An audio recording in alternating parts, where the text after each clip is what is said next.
जय जिनेन्द्र। हम आज की कक्षा शुरू करते हैं मंगलाचरण से। नमो अरिहंताणं, नमो सिद्धाणं, नमो आयर्याणं, नमो वज्रायाणं, नमो लोये सवसाहुणम्। चत्तारि मङ्गलम् अरिहन्ता मङ्गलं सिद्धा मङ्गलं साहु मङ्गलं केवलीपणतो धम्मो मङ्गलं। चत्तारि लोकोत्तमा अरिहन्ता लोकोत्तमा सिद्धा लोकोत्तमा साहु लोकोत्तमा केवलीपणतो धम्मो लोकोत्तमो। चत्तारि शरणं पव्वजामि हन्ते शरणं पव्वजामि सिद्धे शरणं पव्वजामि साहु शरणं पव्वजामि केवलीपण्णथं धम्मं शरणं पव्वजामि।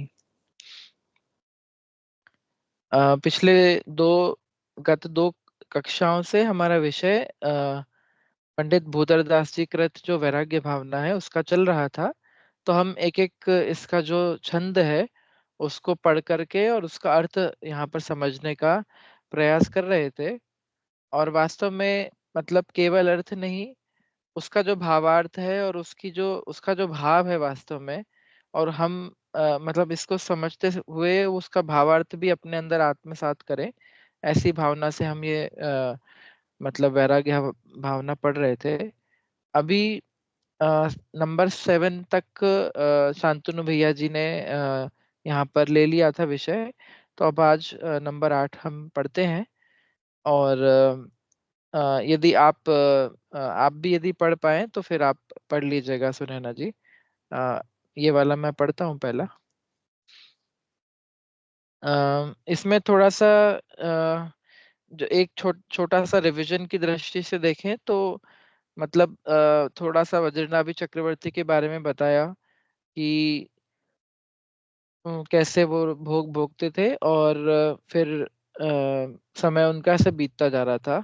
ये जो तीर्थंकर पार्श्वनाथ हैं उनके पूर्व भव का जीव है। और उसके बाद क्षेमंकर मुनिराज वहाँ पर आए तो उनके द्वारा उपदेश सुना उन्होंने और वैराग्य को प्राप्त किया।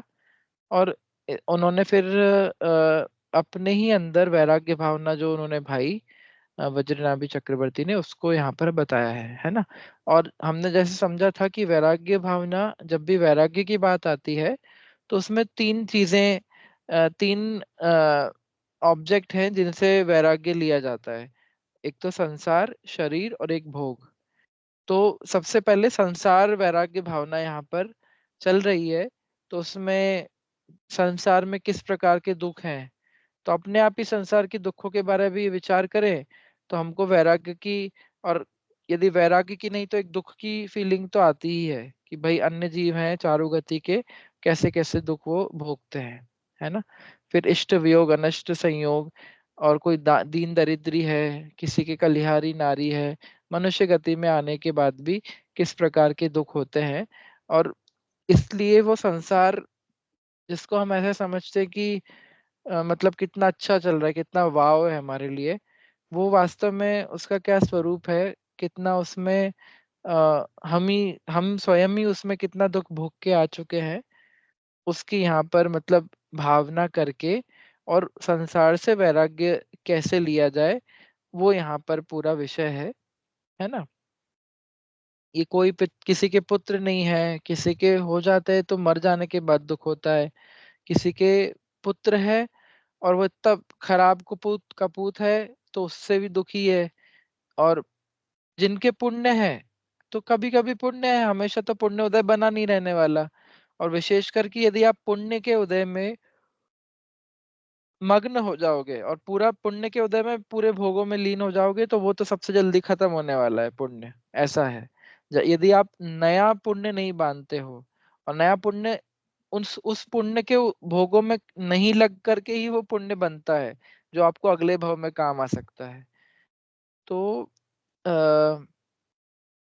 हाँ, तो जिनके पुण्य उदय उनको भी हमेशा नहीं होता है, कभी कभी सुख होता है और मैक्सिमम टाइम तो दुख ही है। ये हमारा जो हुंडावसर्पणी काल चल रहा है और इसमें पंचम काल है। तो इसका तो नाम ही दुश्मन है, दुखमा। सुख का इसमें है ही नहीं, जो लगता है सुख वो वास्तव में है ही नहीं सुख। और इसके बाद तो फिर और दुखमा दुखमा काल आएगा, उसके तो हम क्या चर्चा करें, वहां तो मतलब बहुत ही अत्यधिक दुख को प्राप्त होंगे जीव। तो हमको तो बस यही है कि हमको अपना कल्याण समय पर, समय रहते करना है। तो इसी के निमित्त से हम ये वैराग्य भावना यहाँ पर विचार रहे हैं। तो अब 8वां छंद हम लेते हैं। जो संसार विषय सुख हो तो तीर्थंकर क्यों त्यागे, काहे को शिव साधन करते संयम सो अनुरागे। देह अपावन अथिर घिनावन, या में सार न कोई, सागर के जल सो शुचि कीजे तो भी शोध न होई। हाँ जी। तो अब ये जो 8वां छंद है, इसमें जो पहली की 2 लाइनें हैं उसके अंदर संसार वैराग्य भावना का समापन हो जाएगा। और बाकी की जो 2 लाइन है उसमें फिर शरीर वैराग्य भावना, मतलब देह किस प्रकार से वैराग्य करने योग्य है उसकी चर्चा होगी, है ना। तो अब इसमें पहली लाइन में बहुत अच्छा लॉजिक है, यहाँ पर एक लॉजिक से बात की जा रही है कि यदि वास्तव में संसार में सुख होता तो तीर्थंकर क्यों छोड़ के जा रहे हैं उसको। मतलब ऐसा होता है ना कि हमको किसी को कोई बात मनवानी हो, कोई हमारे परिजन हो या हमारे सगे संबंधी हो, और उनको ऐसा बात वो मान नहीं रहे हमारी बात, और हमको कुछ बात मनवानी है, तो हम कैसा उदाहरण देते हैं कि अरे वो देखो, वो इतने बड़े व्यक्ति हैं, है ना, इतने नामी व्यक्ति हैं, और उन्होंने भी ऐसा कहा है, वो स्वयं ऐसा करते हैं, तो फिर आप क्यों नहीं मान रहे हो। तो उनका उदाहरण दे करके हम समझाएं। जैसे आपने सुना होगा ऐसा कि ये रात्रि भोजन त्याग की जो बात है ना अपने, तो रात्रि भोजन की त्याग अपने जैन धर्म में हमेशा से है। मतलब शुरुआत से ही जो जैनाचार के जो मुख्य 4 स्तंभ हैं, जो मुख्य 4 कर्तव्य है उसमें रात्रि भोजन त्याग एक है उसमें, है ना। तो हम कब से बोलते आ रहे हैं, मतलब हमारे गुरुवर और सब जितने भी विद्वान आदि भी, कि रात्रि भोजन नहीं करना चाहिए।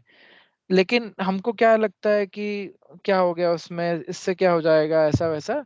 अब क्या हो रहा है, अब सेलिब्रिटी लोग होते हैं जो अच्छे मतलब मूवी स्टार वगैरह हैं, वो भी यही बात कर रहे हैं। अक्षय कुमार है, तो अक्षय कुमार बोलता है कि रात्रि, वो तो शाम को ही खाना खा के जल्दी सो जाता है, उसकी ये रूटीन है, तो बीमारियों से बचा। उसके अलावा इंटरमिटेंट फास्टिंग बोलते हैं इसको, कि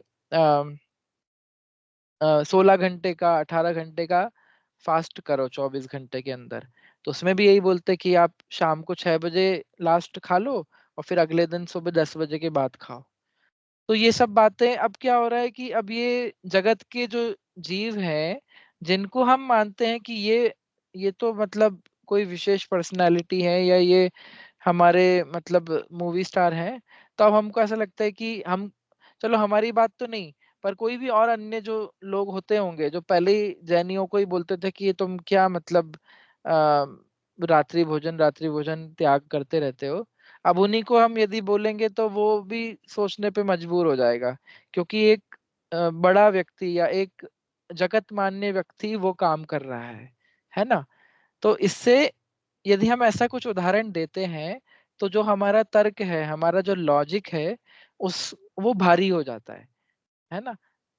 वैसे ही यहाँ पर जो तर्क दिया जा रहा है, तो जो जगत के सबसे जगत मान्य जीव हैं, सबसे ज्यादा प्रभावशाली व्यक्तित्व, जिनका प्रभुत्व सबसे अधिक है तीनों लोक में, ऐसे तीर्थंकर भगवान हैं। तो वो तीर्थंकर भगवान ने भी छोड़ दिया संसार, है ना। कोई बोल रहा था कि नहीं, संसार में तो ये अच्छा है, ये अच्छा है, स्वर्ग कितना बढ़िया है, देखो 16 स्वर्ग के कितने अच्छे अच्छे भोग हैं। लेकिन उनको बोला कि यदि इतना ही अच्छा होता, तो जो तीर्थंकर हैं, अनंतो तीर्थंकर हो चुके अभी तक, लेकिन अब सब उन सब भोगों को, उन सब पूरे संसार को छोड़ के वे सभी तीर्थंकर मोक्ष जा चुके हैं। तो यदि इतने ही अच्छे भोग होते, इतने ही अच्छा संसार होता, तो क्यों छोड़ देते वो, है ना। तो इस प्रकार का यहाँ पर एक सोचने लायक बात है ना। तीर्थंकर भी छोड़ रहे हैं।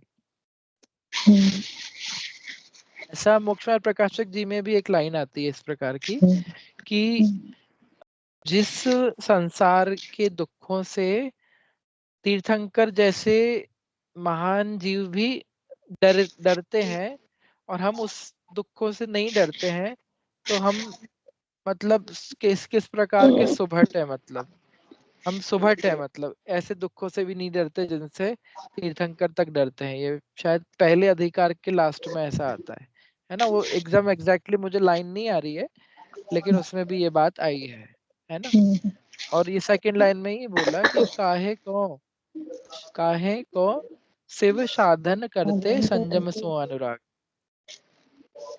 मतलब शिव साधन मतलब क्या होता है। शिव मतलब शिव मतलब मोक्ष,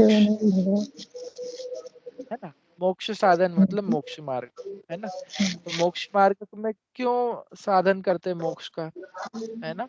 और संयम सो अनुराग है, मतलब संयम क्यों धारण करते हैं। मुनि दीक्षा ली ना सभी तीर्थंकरों ने, मुनि दीक्षा ली। मुनि दीक्षा में कुछ कुछ मतलब तीर्थंकरों की तो बहुत लंबे लंबे काल तक चली। अब उनके ऊपर क्या, मतलब क्या दुख थे। शांतिनाथ, कुंतुनाथ और अरेनाथ, तीन तीर्थंकर, जो चक्रवर्ती, कामदेव और तीर्थंकर, तीन पदवियों के धारी महान, है ना। और तो भी मतलब उन्होंने छोड़ दिया इतनी बड़ी संपत्ति। तो इसका मतलब कुछ ना कुछ तो बात है ना, वो संसार में कुछ ना कुछ तो प्रॉब्लम है, तभी तो छोड़ के जा रहे हैं। तो इस प्रकार से ये विचार करके हमारा वैराग्य दृढ़ होना चाहिए, ये सब देख करके। और ये सब देख करके ही, इसलिए कभी आप दीक्षा कल्याणक के प्रसंग में हम कभी जाएं, तो वहां पर बताते हैं कि जब तीर्थंकर ऋषभ देव ने, या तीर्थंकर महावीर ने, या कोई भी तीर्थंकर जब दीक्षा लेते हैं ना, तो वो अकेले दीक्षा नहीं लेते, उनके साथ मिलते और मतलब दीक्षित हो जाते हैं, है ना। तीर्थंकरों की बात, चलो वो तो और बड़ी बात है, लेकिन जैसे जम्बू स्वामी थे, अंतिम अनुबद्ध केवली, और उनके समय में भी उनको देख करके कितने जीवों ने और वैराग्य ले लिया। जो चोर चोरी करने आया था, विद्युच्चर चोर, उसने भी दीक्षा ले ली। तो उनको देख करके इस प्रकार की वैराग्य जगता है जीव के अंदर। वो यही सोचता है कि भाई मैं तो चोर हूँ। चोर क्या सोचता है, मैं तो चोर हूँ, मेरे को तो दूसरों के घर के चोरी करनी पड़ती है, इतनी रिस्क लेना पड़ती है। लेकिन ये तो इतने बड़े सेठ हैं, इनकी तो अभी अभी शादी हुई है, चार चार इनकी सुंदर पत्नियां हैं, तो भी ये छोड़ के जा रहे हैं। तो कितना प्रभाव डालता होगा, सिर्फ इतना सा सीन उनके सामने जो घटना घटती है, उससे इतने प्रभावित होते हैं कि वो स्वयं वैराग्य धारण करके, और वो भी मतलब मुनि बन जाते हैं, है ना। तो ये तो हमारी हो गई संसार की आ, संसार वैराग्य भावना। आप कुछ इसमें प्रश्न करना चाहें, या आप कुछ विशेष ऐड करना चाहें तो आप कर सकते हो।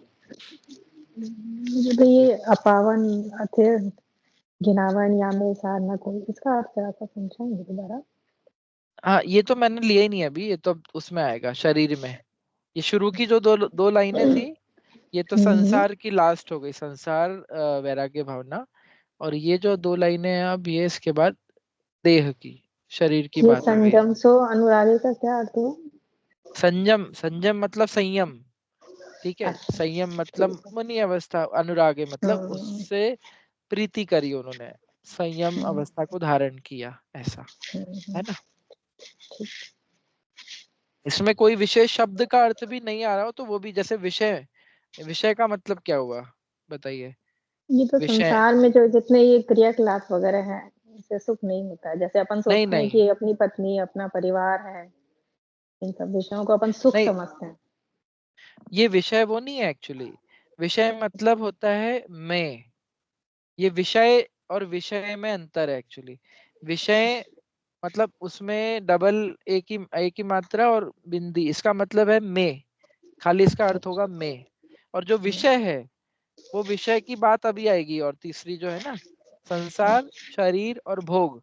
तो वो भोग वाले में वो विषयों की भी चर्चा होगी, लेकिन संसार विषय मतलब संसार में, जो संसार में सुख हो तो तीर्थंकर क्यों त्यागे, सिंपल सी लाइन ऐसा है ना। काहे को, काहे मतलब क्यों, शिव मतलब मोक्ष साधन करते और संयम से क्यों अनुराग करते, ऐसा। अब अगली लाइन है ना, देह अपावन अथिर घिनावन या में सार न कोई। तो अब आ गई है देह की चर्चा, शरीर, हमारा जो शरीर है ना, जिसकी सेवा में दिन रात लगे रहते हैं अपन शरीर के लिए, उसकी चर्चा, उससे वैराग्य कैसे उत्पन्न हो। तो कैसा है देह, शरीर कैसा है, उसके यहाँ पर विशेषण है। तो कैसा है, सबसे पहला विशेषण है देह अपावन। अपावन मतलब अपवित्र, है ना। पावन मतलब पवित्र, अपावन मतलब अपवित्र।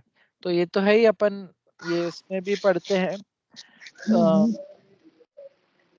जो दशलक्षण धर्म की पूजन है ना, ध्यानत राय पंडित जी द्वारा रचित है। उसमें क्या आता है,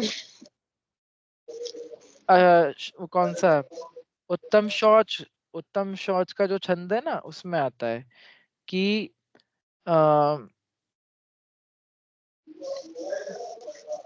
कौन वो है ना, एक ऐसा घड़ा है, उपल अपल मल भरियो भीतर कौन विधि घट शुचि कहे।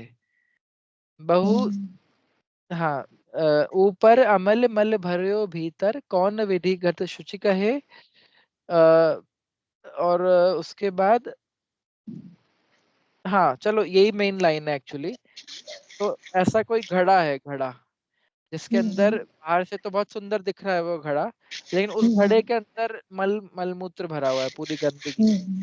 तो उस मल, अब बाहर से दिखने में इतना अच्छा दिख रहा है, पूरी उसमें एम्ब्रॉयडरी डिजाइन, पूरी पेंटिंग हो रही है, लेकिन अंदर, उसके अंदर सब भरा हुआ है।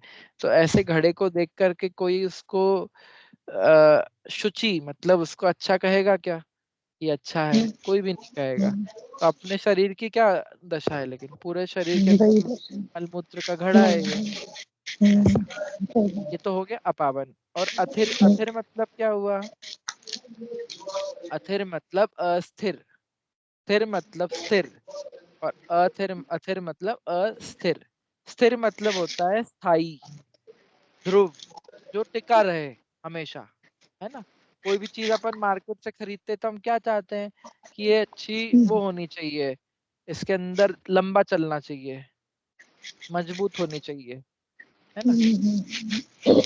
तो जो देह है वो लेकिन सबसे अस्थिर है, क्योंकि वास्तव में क्या है, देह जो है ना, वो कोई एक द्रव्य तो है नहीं। देह बनी है पुद्गल परमाणुओं से, अनंत पुद्गल परमाणुओं से, आहार वर्गणाएं बनी, उन आहार वर्गणाओं से ये शरीर हमारा बना है, औदारिक शरीर। तो अब पुद्गल का स्वभाव कैसा है, पूरण गलन का स्वभाव है पुद्गल का, मिलता बिछुड़ता रहता है। पुद्गल द्रव्य जो होते हैं, पुद्गल परमाणु मिलते बिछुड़ते रहते हैं। तो इसका मतलब क्या हुआ, कोई भी स्कंद पुद्गल का बनता है तो वो टूट सकता है, क्योंकि उसके अंदर अलग अलग द्रव्य हैं, तो वो अलग अलग द्रव्य मिल अलग तो हो ही जाएंगे ना। तो इस कारण से ये जो शरीर हमको मिला है, ये शरीर वास्तव में अस्थिर है, कभी भी कुछ भी हो सकता है। थोड़ा सा एक्सीडेंट हो गया तो हाथ पैर टूट जाएंगे, काम नहीं करेंगे। तो ये जो ये मशीन है एक तरह से, जिसका कोई, चाइना मेड मशीन है, इसका कोई भरोसा नहीं है ना। तो ये अस्थिर जो हमारा शरीर है, ये दूसरी चीज वैराग्य करने लायक। और तीसरा घिनावन, मतलब घिनकारी है, इसको अंदर से देखो कभी। कुछ लोग होते हैं उनको खून देख करके ही उल्टी हो जाती, चक्कर आने लगते हैं। खून तो सबके इतना मतलब, वो जो सप्त धातुओं में मूल तत्व है, उसके बिना काम नहीं चल सकता। वैसे ही कभी घाव हो जाए शरीर में, या फिर कभी ऐसा कोई वीडियो देखने में आ जाए कि भाई डॉक्टर ऑपरेशन कर रहा है, तो उसमें ही मतलब एकदम से बहुत बुरा लगता है, घिनकारी लगता है। तो वैसा ये जो है वो देह का स्वरूप है ना। या में सार न कोई, इस देह में कोई भी सार नहीं है, इसमें कुछ सार नहीं है। बस सार, देह के अंदर एक ही सार है एक्चुअली, देह के अंदर सिर्फ आत्मा जो है ना, हमारी मैं जो हूँ, बस वही सार रूप है। देह जो है वो सार रूप है ही नहीं। तो 3 बातें हो गई है ना। अब बोलिए क्या क्या हुई 3 बातें देह की, बताइए। देह की तो एक अपावन, स्थिर हम्म। और घिनावन। अपावन का मतलब हुआ अपवित्र, हाँ अथिर का हुआ अस्थिर, हाँ। और घिनावन यानी जो शरीर के अंदर का अगर देखते हैं तो अच्छा नहीं है, जो भी है। ग्लानि, घृणात्मक, जिससे घृणा हो, मतलब देख ऐसा। के घृणा होती है। हाँ। और चौथा एक और हो गया, असार, या में सार न कोई, है ना। तो इसका मतलब क्या हुआ, असार भी हो गया। ठीक है। तो ये देह हुआ। फिर सागर के जल सो शुचि कीजिए तो भी शुद्ध न हुई। मतलब जितने भी सागर समुद्र हैं, उन समुद्रों के जल से भी यदि इसको धोया जाए तो भी वो शुद्ध नहीं हो सकता। ठीक है। तो इस प्रकार की अपवित्र देह की चर्चा यहाँ शुरू हुई, है ना, 8वें छंद में। अब आगे आप इसको पढ़िए जरा, है ना। एक सेकंड, थोड़ा हाँ। सा, एक सेकंड।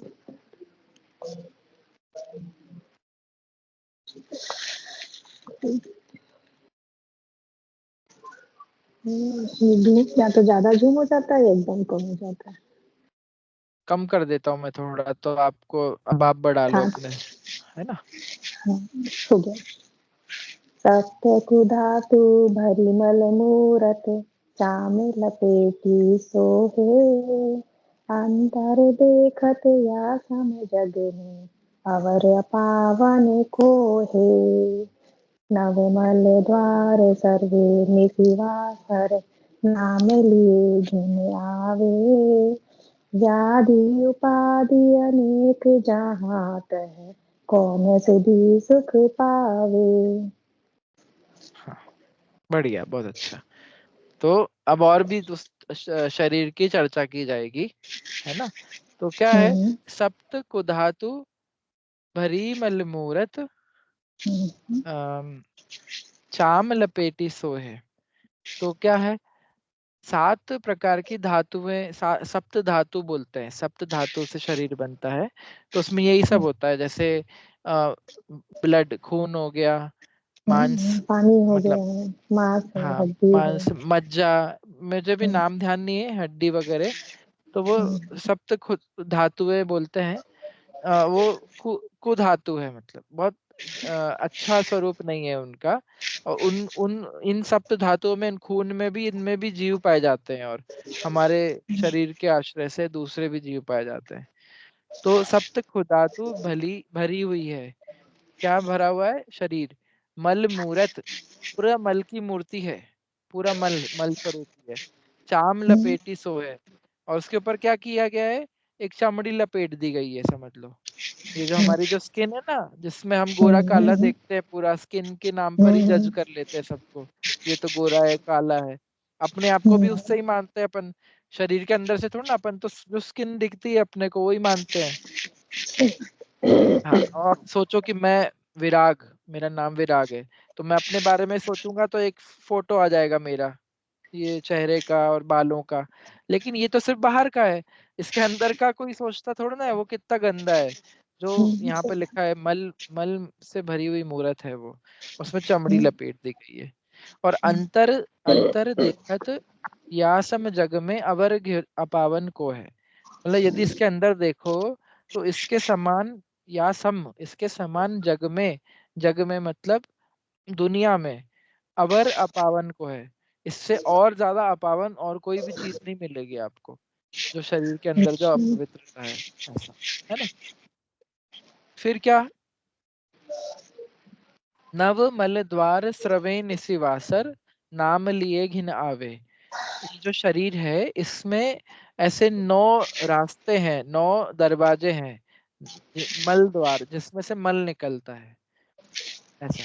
जैसे अपनी आंखों में गीजड़ आ जाती है ना, तो वो भी एक मल द्वार हो गया। फिर जो नाक के अंदर जो मल होता है वो भी मल हो गया, वो भी एक मल द्वार हो गया। कान के अंदर होता है मल, है ना। और फिर मल मूत्र के जो स्थान है, ये सब सब मिला करके ऐसे 9 जगह है, 9 स्थान है जहाँ से दिन रात मतलब मैल इकट्ठा होता रहता है वहां से। अगर अपन कपड़े पहनते हैं, है ना, तो कपड़े अलमारी में रखे हो तो गंदे होते हैं क्या कभी? जब कभी नहीं रहते, धुले हुए रखे हैं तो साफ ही रहेंगे। लेकिन अब पहन लेंगे तो कुछ घंटों में ही यहाँ कॉलर में हम जेंट्स के जो कॉलर खराब हो जाएंगे। एक दो दिन पहन लिया तो कपड़ों में बदबू आने लग जाती है। तो वो क्यों होता है? वो जो शरीर है आपका, उसकी सब मल उसमें लगता है आपके कपड़े। हाँ, तो इस प्रकार के नव मलद्वार दिन रात बहते मतलब मल निकलता रहता है। और उनका नाम भी लेने से, हम तो नाम भी लेना नहीं चाहते, नाम लेने से घिन आती। ठीक है, फिर क्या होता है? व्याधि उपाधि अनेक जहातः कौन सुधी सुख पावे। तो ये जो देह है उसमें कई प्रकार की व्याधियां, बीमारियां, व्याधि उपाधि, बहुत सारी बीमारियां होती है इसमें। कुछ न कुछ प्रॉब्लम आती रहती है। सर्दी का मौसम आया तो ठंड लग जाएगी, बुखार आ जाएगा। गर्मियों की अलग बीमारियां, अब नई नई बीमारियां, कोरोना वायरस और ये सब कितनी भी बीमारियां फैल रही हैं। तो इतनी अनेक बीमारियां हैं और हमेशा चलती रहती हैं। तो उन बीमारियों में कोई कौन ऐसा होगा जिसको अच्छा लगेगा? मतलब शरीर की बीमारियों में कोई भी नहीं है, इसका मतलब कोई भी ऐसा नहीं है। सुधी, सुधी मतलब क्या होता है? सुधी मतलब ज्ञानी। सु प्लस धी से ये शब्द बना है, सुधी। तो धी मतलब होता है बुद्धि, और सु मतलब होता है अच्छा। तो अच्छी बुद्धि, अच्छी बुद्धि के धारी को बोलते हैं सुधी। सुधी मतलब होता है ज्ञानी। तो कोई भी ज्ञानी ऐसा नहीं है जिसको इस व्याधि और मल और इस सब के भरे हुए शरीर में किसी उसको सुख आए, ऐसा कोई भी ज्ञानी जीव नहीं है। ठीक है।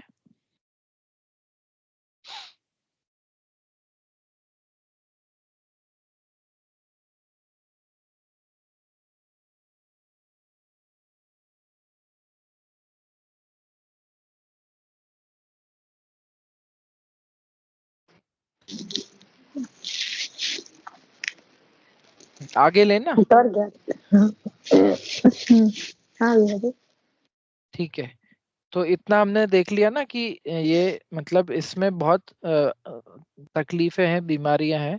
तो इसमें कोई भी ऐसा ज्ञानी नहीं होगा जिसको सुख लगेगा शरीर में। ठीक है, चलिए अब अगला वाला पढ़ते हैं। आपको इसमें कुछ प्रश्न हो तो आप पूछ सकते हो। ये जो शब्द भी है, शब्दार्थ के हिसाब से भी। हो गया भैया जी। ठीक है ना। ये एक शब्द है स्रवे। स्रवे मतलब बहना। स्रवे मतलब बहते रहते हैं, मल द्वार जो है उसमें से मल निकलता रहता है, इस प्रकार से वो वर्ड है इसको। ठीक है, चलिए अब अगला वाला पढ़ते हैं। आप पढ़िए। एक सेकंड। शोषत तो दुख दोष करे अति, शोषत सुख उपजावे। दुर्जन देह स्वभाव बराबर, गोरख प्रीति बढ़ावे। राजन जोग स्वरूप नया को, विरचन जोग सही है। यह तन पाए महातप कीजे, यहाँ में सार यही है। बहुत अच्छा। तो ये बहुत अच्छा है, ये वाला जो छंद है ना, इसमें बहुत अच्छी एक युक्ति की बात की गई है। तो जो आपके जो खराब लोग होते हैं, जो दुर्जन जिसको बोलते हैं ना, दुश्मन। दुर्जन मतलब अच्छे है ही नहीं, स्वभाव से ही बुरे हैं। ऐसे कोई जो दुर्जन होते हैं, तो क्या करोगे आप? उनका, उनकी सेवा करोगे क्या? दुर्जनों की। कोई ऐसा हो यदि जो दुर्जनों की भी सेवा करता हो, तो पलट के उस दुर्जन ऐसा नहीं है कि उसका भला करेगा, वो तो उसको दुख ही देने वाला है। ऐसे होते हैं दुर्जन। और यदि आप सेवा नहीं करोगे, दूर रहोगे, उस पर ध्यान ही नहीं दोगे, तो आपको कुछ नहीं, कोई तकलीफ नहीं होगी। ठीक है, तो ऐसे दुर्जन होते हैं। अपन उसमें अ, आत्मकीर्तन में नीरव निर्झर में भी बोलते हैं ना कि दुर्जन के प्रति मध्यस्थ रहना चाहिए। मध्यस्थ, उनके पास नहीं जाना, दूर ही रहो उनसे। तो और ज्यादा जाओगे आप पास में संपर्क करोगे तो आपका ही बुरा होने वाला है। ठीक है, तो यहाँ पर जो कहा है, शरीर जो है ना, शरीर वो दुर्जन है। कैसे? तो यहाँ लिखा है देखो, पोषत तो दुख दोष करे अति, और शोषत सुख उपजावे। यदि ये शरीर है, इसको हम पुष्ट करेंगे ना, जितना पोषण करोगे इसको, जितना इसको मीठा खाना है, ये खाना है, घूमने जाना है, ये पहनना है, और ये मेकअप करना है, इस प्रकार से इस शरीर को जितना आप पुष्ट करोगे, पोषण करोगे, तो बहुत दुख होने वाला है, आपको ही, जीव को ही दुख होने वाला है। कैसे होएगा दुख? चलो, कचौरी खाने की इच्छा हो रही है, चलो कचौरी खा लो, ठीक है। बुखार आ रहा है तो भी आइसक्रीम खाने की इच्छा हो रही है, तो आइसक्रीम खा लो। तो उससे क्या होगा? बाद में पेट खराब होगा, बुखार और तेज बढ़ जाने वाला है। तो इस प्रकार के पुष्ट करने की यदि काम करोगे, तो ये शरीर और दुखी देने वाला है आपको, है ना। इसलिए बोलते ना, ये जो वैद्य हैं, डॉक्टर भी बोलते हैं कि उपवास करो, उपवास करो। तो वो उपवास करने पर शरीर सही काम करता है, बीमारी अपने आप खत्म हो जाती है। तो इस प्रकार का दुर्जन के जैसा दुर्जन होते हैं, खराब गंदे लोग होते हैं, वैसा उसका स्वभाव देह का वैसा है। और शोषत सुख उपजावे, और जिस शरीर को शोषण करोगे, शोषण मतलब कष्ट करना, शरीर को कष्ट देना थोड़ा, शोषण करना। तो कैसे? मतलब हर इच्छाएं पूरी नहीं करो शरीर को, ये चाहिए वो चाहिए, कुछ नहीं, उपवास, उपवास करो, ठीक है। मतलब मत खाओ, कुछ खाने की इच्छा हो रही है तो मत खाओ, नहीं खाना। तो अपने आप क्या होगा? वो बीमारियां खत्म होगी, एक तो पहली बात, शरीर का, शरीर के अंदर की। और साथ में आत्मा का जो सुख है वास्तविकता में, जो त्याग से आत्मा में उत्पन्न होता है, तप करने से उत्पन्न होता है, तो वो आत्मीय सुख आपको मिलेगा, है ना। तो इस प्रकार का ये जो देह है उसका स्वभाव है। दुर्जन देह स्वभाव बराबर। और कैसा है दुर्जन? और लेकिन जो मूर्ख होते हैं वो क्या करते हैं? वो दुर्जनों के पास ही जाते हैं। तो वैसे ही हम सभी कैसे हो रहे हैं? मूर्खों की तरह काम कर रहे हैं। ये शरीर को दुर्जन है, फिर भी दुर्जन के होने के बाद भी उसके प्रति हम प्रीति, राग अपना बढ़ा रहे हैं, है ना। तो इस प्रकार की बहुत सुंदर लाइनें हैं, याद रखने लायक हैं। ठीक है। फिर अगली दो लाइनों में भी यही, इसी भाव को और स्पष्ट किया है। राचन जोग स्वरूप न याको, विरचन जोग सही है। राचन मतलब रति करना, राग। राचन मतलब अच्छा समझ के, और मतलब उसके प्रति उसकी सेवा करना, राचन जोग। तो राचन का योग नहीं है शरीर का। और विरचन, विरचन मतलब दूर रहना, शरीर के समझ लो, शरीर की सेवा नहीं करना, उससे विरति रखना, विरचन जोग सही है। तो विरचन के योगी ही है वो, राचन के योग्य नहीं है। इस प्रकार का ये शरीर है। और यह तन पाए महातप कीजिए। तो अच्छा आपको तन मिला है, यदि बलिष्ठ हेल्दी आपका शरीर है, तो क्या करो? तो महान तप को करो। वही उसका सार है। जितना इससे तप किया जा सकता है उतना तप करो। तो शरीर को प्राप्त करने का यही सार है, ऐसा। तो अ, यह तन पाए महातप कीजिए, या में सार यही है। ठीक है, ये अपना 10वां भी हो गया। और ये 10वें पर हमारा जो शरीर की जो वैराग्य भावना है, शरीर से जो वैराग्य दिलाना है, वो यहाँ पर हमारा समाप्त हो गया। ठीक है। और हमारा समय भी बस 9:15 का हो ही गया है। तो बस अभी यहीं तक ही लेंगे अपन। आपको ठीक है। इसमें कोई प्रश्न हो या कोई विशेष भाव हो तो आप बताइए। नहीं है। नहीं है ना? ठीक है। बस यही है कि शरीर का जो, वास्तव में शरीर किससे के साथ यही करने लायक है, उसको शोषण करो। और इसलिए जो तीर्थंकर आदि हैं, या फिर हम जो उपसर्ग जिन पर हुए, ऐसे मुनिराज की भी बात करें ना, तो ऐसा ही उन्होंने यही किया। शरीर पर ध्यान नहीं देते हुए अपनी आत्मा में ही लीन रहे, तप में लीन रहे, और मोक्ष को प्राप्त कर लिया, है ना। तो ऐसा ही हमको भी करना है ना। हमारा भी यही लक्ष्य है, इसलिए हम ये वैराग्य भावना भी पढ़ रहे हैं। तो बस आज हम इतना ही विषय लेंगे। ठीक है। ठीक फिर ठीक अगले कक्षा में जय जिने। ठीक, जय जिने।